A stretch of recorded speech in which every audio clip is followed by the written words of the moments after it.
മിക്ക ആൾക്കാർ ഫേസ് ചെയ്യുന്ന ഒരു പ്രശ്നമാണ് നമ്മുടെ കാറൊക്കെ കുറേ വർഷം കഴിയുമ്പോൾ അതിൻ്റെ പെയിൻറ്റും കാര്യങ്ങളൊക്കെ ഫെയ്ഡ് ആയി പോകാന്നുള്ളത് കേട്ടോ. ഒരു കോമൺ ആയിട്ട് ആൾക്കാർ തിങ്ക് ചെയ്യുന്നതെന്ന് വെച്ച് കഴിഞ്ഞാൽ നമ്മുടെ വണ്ടിയൊക്കെ കുറേ കാലം വെയിലത്തും മഴയത്തൊക്കെ ഇട്ട് കഴിഞ്ഞാൽ തന്നെ കളറും കാര്യങ്ങളൊക്കെ ഫെയ്ഡ് ആവും എന്നുള്ളൊരു കാര്യമാണ്. ഡിറ്റർജൻറ്റോ സോപ്പോ ഒക്കെ ഉണ്ടെങ്കിൽ നമുക്കൊരു തുണി വെച്ച് ഈസി ആയിട്ട് കഴുകാവുന്ന കാര്യമുള്ളൂ എന്നാണ്. ഇങ്ങനെയൊക്കെ വണ്ടി കഴുകുന്ന സമയത്ത് നമ്മുടെ വണ്ടി ക്ലീൻ ആയി കിട്ടും. പക്ഷേ ഇതിൻ്റെ അതെല്ലാം ഹൈ ആയിട്ടുള്ള ആൽക്കലൈൻ കണ്ടന്റ് ഉള്ളതുകൊണ്ട് തന്നെ നമ്മൾ പെയിൻറ്റിൻ്റെ മുകളിലുള്ള കോട്ടിങ്ങും ഈ ഒരു സംഭവം ഡാമേജ് ആവും. അതിനുശേഷം നമ്മുടെ വണ്ടിയുടെ കളേഴ്സും കാര്യങ്ങളൊക്കെ പതുക്കെ ഫെയ്ഡ് ആവാനും തുടങ്ങും കേട്ടോ. ഇപ്പോൾ എൻ്റെ കയ്യിലുള്ളതെന്ന് പറഞ്ഞു കഴിഞ്ഞാൽ മോട്ടോളിൻ്റെ PH balanced car and bike shampoo ആണ് കേട്ടോ. PH ബാലൻസ് എന്താണെന്ന് വെച്ച് കഴിഞ്ഞാൽ ഇപ്പോൾ ഈ ഒരു ഷാമ്പു അപ്ലൈ ചെയ്യുന്നതുകൊണ്ട് തന്നെ നമ്മുടെ വണ്ടിയുടെ പെയിൻറ്റിന് യാതൊരുവിധ ഡാമേജോ കാര്യങ്ങളോ ഉണ്ടാവത്തില്ല.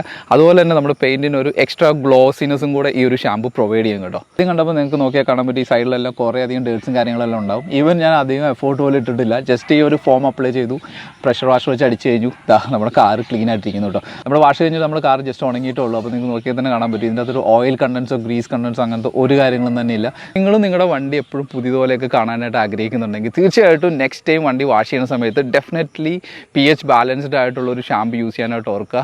വണ്ടി ഒന്ന് ക്ലീൻ ചെയ്യാന്നുള്ളത് മാത്രമല്ല, ശരിക്കും വണ്ടി പ്രൊട്ടക്റ്റ് ചെയ്യാന്നുള്ളതും കൂടിയാണ് ശരിക്കും വാഷിംഗ് എന്ന് പറഞ്ഞു കഴിഞ്ഞാൽ. ഡെഫിനറ്റ്ലി നിങ്ങൾക്ക് ഇതിൻ്റെ ഡിഫറൻസും കാര്യങ്ങളും ഫീൽ ചെയ്യാൻ പറ്റുന്നതായിരിക്കും.